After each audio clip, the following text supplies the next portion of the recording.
Então, o sexto, o seu 20º ano, 14 depois de Cristo. A história do amor de Rebeca por Jesus foi sussurrada em toda Nazaré e mais tarde em Cafarnaum, de modo tal que, se bem que nos anos que viriam muitas mulheres houvessem amado Jesus do mesmo modo que os homens o amaram, ele não teria novamente que rejeitar a oferta pessoal da devoção de outra mulher de bem. Dessa época em diante, o afeto humano por Jesus pertencia mais à natureza da adoração e da consideração cultuadora. Então, lembra, o pai de Jesus, o pai da Rebeca, né, e a Rebeca foram conversar com Jesus e com Maria, tentando fazer o casamento de Jesus e de Rebeca. E Jesus disse que ficava lisonjeado com tudo isso, mas que ele não poderia abrir mão da função, né, da missão dele de ser o pai dos irmãos dele. Então, e que dinheiro nenhum do mundo poderia suprir a presença dele junto aos irmãos. E o que o pai de Rebeca, que era Esdras, né, o que ele falou foi o seguinte: ele é muito nobre para nós, né? Ele é nobre no sentido de que ele está colocando a missão dele de criar os irmãos, de ser o pai dos irmãos dele na frente de todos os interesses dele. Então, por isso que tantos os homens e mulheres amavam Jesus com devoção, porque essa história ficou conhecida por toda a região. Mas durante muitos anos, sempre que a história da personalidade humana de Jesus era contada, a devoção de Rebeca seria relatada. Então, todo mundo ficou impressionado com tudo isso. Míriam, né, que é a irmã de Jesus, que era amiga de Rebeca, sabendo plenamente sobre o caso de Rebeca e sabendo que o seu irmão havia renunciado mesmo ao amor de uma bela moça, ainda que sem imaginar o que seria a sua carreira futura como predestinado, veio a idealizar Jesus e a amá-lo com a afeição tocante e profunda que se dedica a um pai bem como a um irmão. Ainda que não tivesse condições para tal, Jesus teve um estranho desejo de ir a Jerusalém para a Páscoa. A sua mãe, sabendo da sua recente experiência com Rebeca, sabiamente o encorajou a fazer tal viagem. Ele não estava consciente disso, mas o que mais queria era uma oportunidade de conversar com Lázaro e de estar com Marta e Maria, as irmãs de Lázaro. Como a sua própria família, era a esses três que ele mais amava. Ao fazer essa viagem a Jerusalém, ele foi pelo caminho de Meguido, Antipatris e Lida, em parte seguindo pela mesma rota pela qual tinha passado quando do seu retorno do Egito havia sido trazido de volta a Nazaré. Gastou 4 dias para ir à Páscoa e refletiu bastante sobre os acontecimentos passados, que tinham tido lugar em Meguido e nos seus arredores, campo de batalha internacional da Palestina. Jesus passou por Jerusalém, parando apenas para olhar o templo e as multidões visitantes. Teve uma aversão estranha e crescente por esse templo construído por Herodes, com o seu sacerdócio designado politicamente. Ele queria mais que tudo ver Lázaro, Marta e Maria. Lázaro tinha a mesma idade de Jesus e agora era o chefe da casa. Na época dessa visita, a mãe de Lázaro havia morrido também. Marta era 1 ano e pouco mais velha que Jesus, enquanto que Maria era 2 anos mais nova. E Jesus era o ideal idolatrado por todos os três. Nessa visita, ocorreu uma das suas manifestações periódicas de rebelião contra a tradição. A expressão do ressentimento por aquelas práticas cerimoniais que Jesus considerava representarem mal o seu Pai do céu. Não sabendo que Jesus estava vindo, Lázaro havia arranjado para celebrar a Páscoa com amigos, em uma aldeia vizinha, na estrada de Jericó. Jesus então propôs que celebrassem a festa onde eles estavam, na casa de Lázaro. Mas, disse Lázaro, nós não temos um cordeiro pascal. E então, Jesus começou uma dissertação prolongada e convincente para mostrar que o Pai do Céu não estava verdadeiramente interessado nesses rituais infantis e sem sentido. Depois de uma prece solene e fervorosa, eles levantaram-se e Jesus disse: Deixai que as mentes pueris e obscuras do meu povo sirvam ao seu Deus como Moisés mandava. É bom que o façam, mas nós, que vimos a luz da vida, cessemos de aproximar-nos do nosso Pai pelo caminho escuro da morte. Sejamos livres no conhecimento da verdade do amor eterno do nosso Pai eterno. Naquele anoitecer, à hora do crepúsculo, esses 4 assentaram-se e partilharam a primeira festa da Páscoa jamais celebrada por devotos judeus sem o Cordeiro Pascal. O pão sem levedo e o vinho haviam sido preparados para essa Páscoa, e esses símbolos aos quais Jesus chamou de o pão da vida e a água da vida, ele os serviu aos seus companheiros e eles comeram, adequando-se solenemente aos ensinamentos que acabavam de ser ministrados. Jesus então passou a ter o hábito de fazer esse ritual de sacramento, quando depois disso fazia visitas a Betânia. Quando voltou para casa, contou tudo isso à sua mãe, e ela ficou chocada, inicialmente, mas gradualmente conseguiu compartilhar do ponto de vista dele. Entretanto, ficou muito aliviada quando Jesus assegurou-lhe que não tinha a intenção de introduzir essa nova ideia da Páscoa na própria família. Em casa, com as crianças, ele continuou, ano após ano, a comer durante a Páscoa, segundo a lei de Moisés, ou seja, o Cordeiro Pascal. E foi durante esse ano que Maria teve uma longa conversa com Jesus sobre o casamento. Ela perguntou-lhe francamente se ele se casaria, caso ficasse livre das suas responsabilidades com a família. Jesus explicou a ela que, posto que o dever imediato proibia o seu casamento, ele não havia pensado muito nisso. E expressava-se como se duvidasse que jamais fosse chegar ao ponto de contrair matrimônio. E disse que essas coisas deviam esperar a minha hora, o momento em que o trabalho do meu pai deve ser iniciado. Tendo já estabelecido na sua mente que não seria pai de crianças na carne, pouquíssimo havia pensado sobre a questão do casamento humano. Nesse ano, Jesus retomou a tarefa de fundir mais ainda as suas naturezas mortal e divina, em uma individualidade humana única e efetiva. E continuou a crescer em estatura moral e em compreensão espiritual. Embora todas as propriedades de Nazaré, exceto a casa deles, houvessem já sido liquidadas, nesse ano receberam uma pequena ajuda financeira da venda de uma pequena participação em uma propriedade em Cafarnaum. Essa era a última de todas as propriedades imobiliárias. Esse negócio imobiliário em Cafarnaum foi feito com um construtor de barcos de nome Zebedeu, que a gente já vai falar muito sobre eles. José graduou-se na escola da sinagoga neste ano e preparou-se para começar a trabalhar na pequena bancada da oficina de carpinteiro da casa. Apesar de as propriedades do pai deles haverem acabado, surgia a perspectiva de poderem lutar com êxito contra a pobreza, já que 3 dos filhos agora trabalhavam regularmente. Rapidamente, Jesus está tornando-se um homem feito. Não apenas um jovem, mas um adulto. Aprende a suportar a responsabilidade e já sabe como perseverar na presença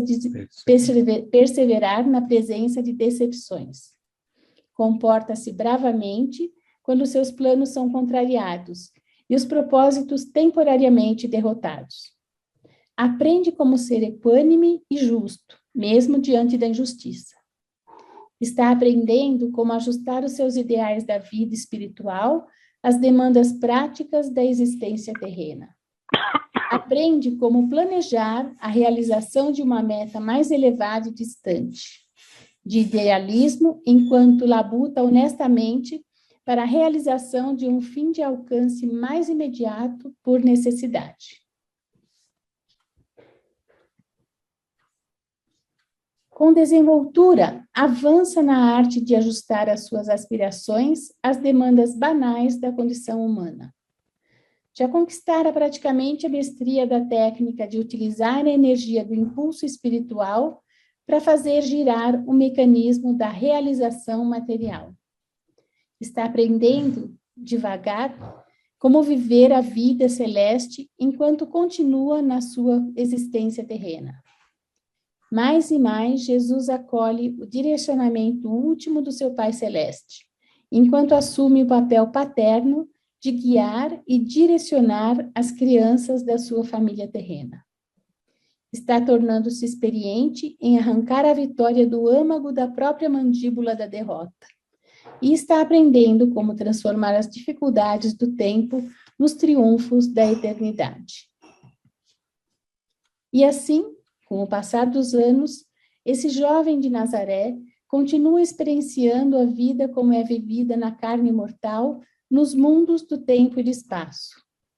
Vive uma vida plena, representativa e repleta em Urântia. E deixou esse mundo já amadurecido e tendo a experiência pela qual as suas criaturas passaram durante os curtos, mas árduos anos da primeira vida das mesmas, a vida na carne.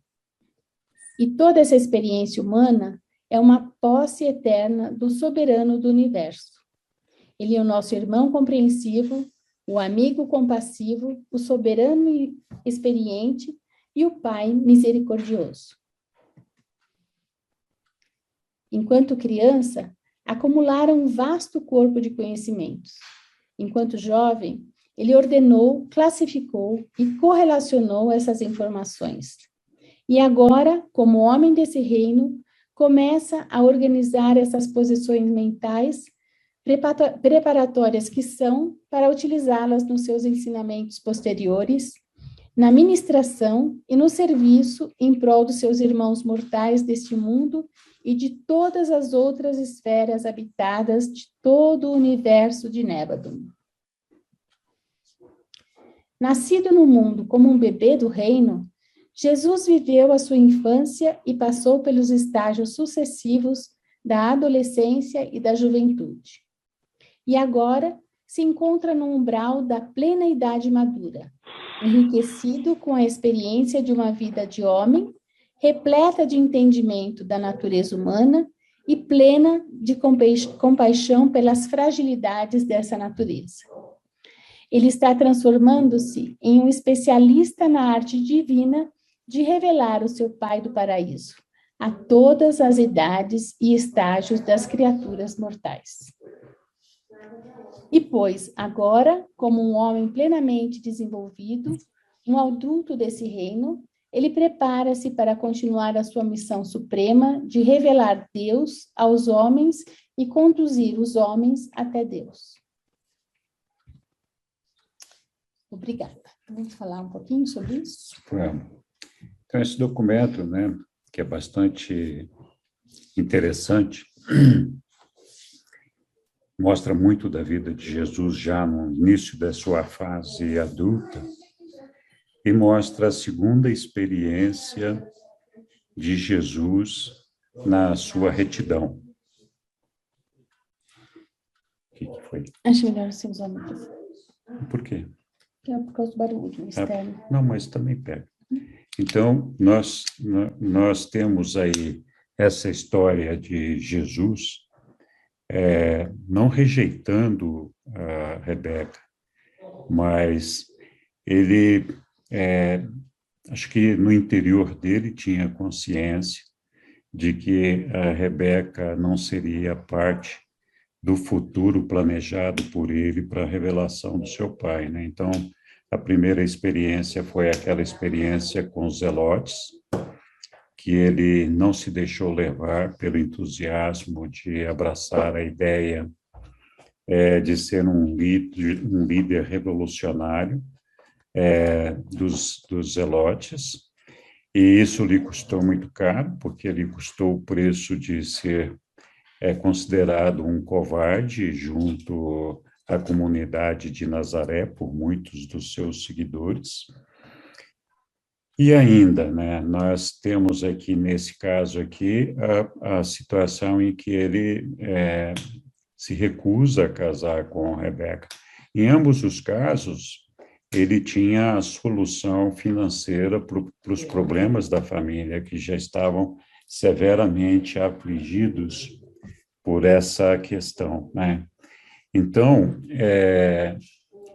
foi muito bom a gente ver, foi muito bom, não, é muito interessante a gente ver como que Jesus se posicionou diante dessas situações da vida, já não se deixando levar pela beleza de Rebeca, pelo entusiasmo de ter uma mulher com Rebeca, e menos ainda de dar o golpe do baú, né, que ele poderia resolver todo o problema da filha, da vida dele, da família dele, com se ele tivesse aceitado se casar com Rebeca.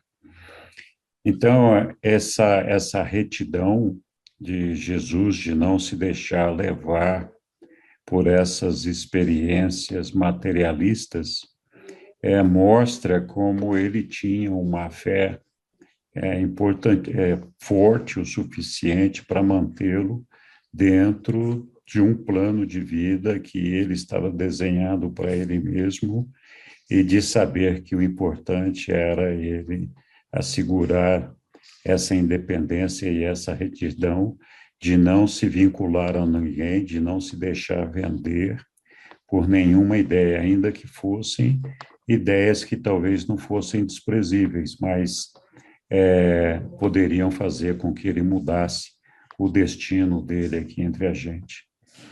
Outro aspecto importante foi o fato dele aceitar, né, a religião dos judeus com todos aqueles sacrifícios que eram impostos, mas ali, junto com a família de Lázaro, ele então achou que era um ambiente apropriado para não fazer a celebração dos mesmos rituais que normalmente eram empregados pelos judeus. Mas, mesmo assim, ele respeitava esses rituais, e dentro de casa, por exemplo, com a sua família, ele continuou praticando esses rituais, numa demonstração de respeito a essas crenças e de saber que nem todos estão preparados, muitas vezes, para mudanças em suas crenças que podem afetar o seu modo de vida, né? Então, acho que esses são os pontos, assim, desse final desse documento que mais me chamaram a atenção. Não sei se alguém quer comentar alguma coisa, qualquer comentário é bem-vindo.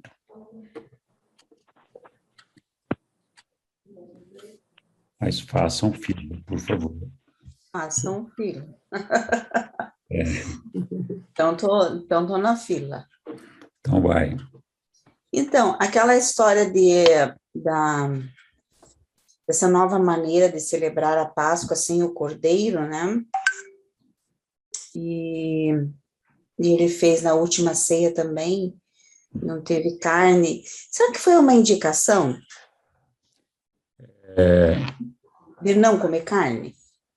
Olha, ele não deixou de comer carne, porque ele continuou se alimentando na Páscoa, junto com os familiares dele, se alimentando de carne. E na vida adulta dele também houve outros episódios onde ele se alimentou.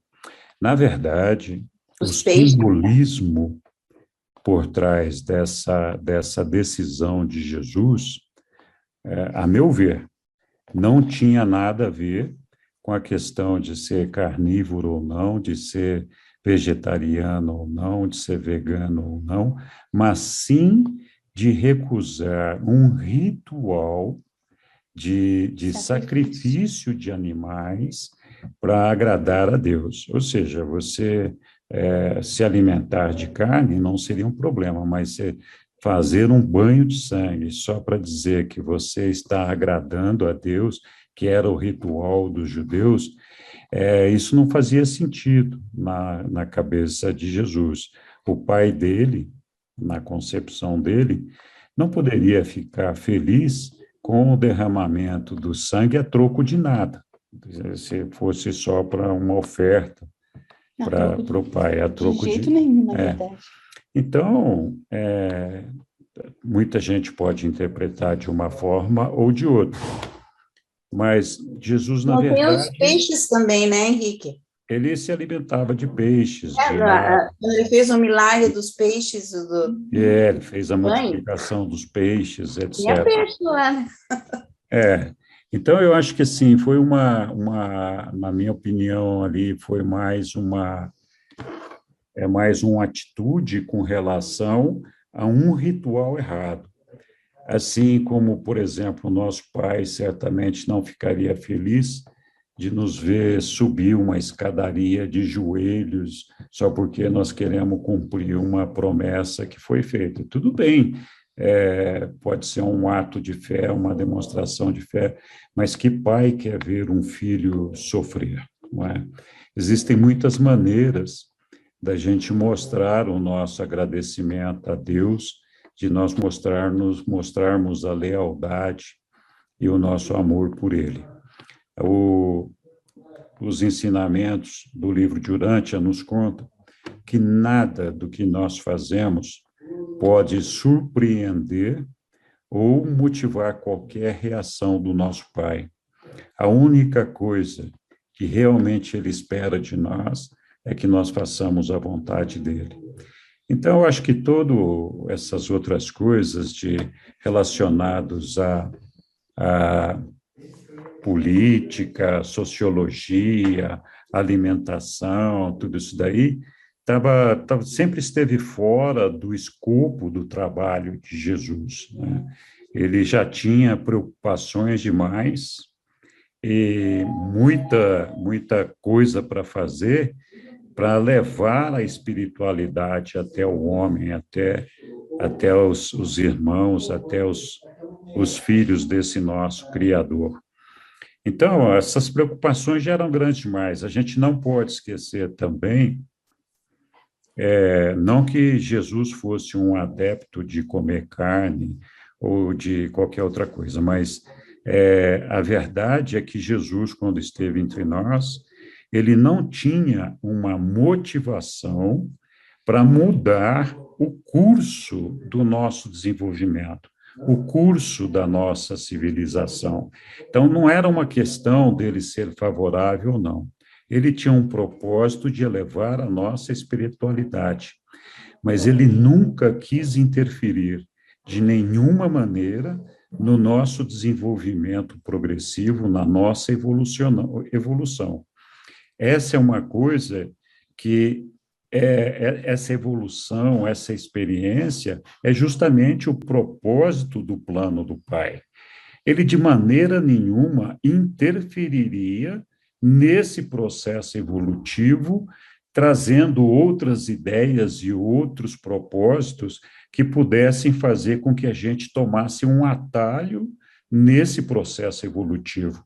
Então, Jesus sabia muito bem disso, ele não podia, de maneira nenhuma, intervir na maneira como a gente conduzia a nossa vida. Então, o único propósito dele era realmente o de revelar o Pai e de promover uma elevação espiritual do homem. Esse era o propósito dele, foi a isso que ele se dedicou enquanto esteve conosco aqui na Terra. Então, eu acho que é essa maneira da gente ver essa atitude, esse comportamento de Jesus dentro dessa narrativa que foi feita pelos reveladores aí nesse documento, que é muito elucidativa, né? A gente tem que lembrar sempre que Jesus, sendo um indivíduo iluminado, nessa época da vida dele, que ainda era um jovenzinho, ele não tinha plena consciência da divindade dele, né? Então, era um processo que estava ainda em formação, e isso levou ainda algum tempo para que ele chegasse a essa certeza. E essa certeza aconteceu à medida que ele desenvolveu a sua alma. Nós falamos disso em outras oportunidades já. Então, Jesus, assim como todos os homens, ao nascer entre nós, ele se propôs a desenvolver a sua alma com a ajuda do ajustador do pensamento, a presença divina do Pai em nossa mente.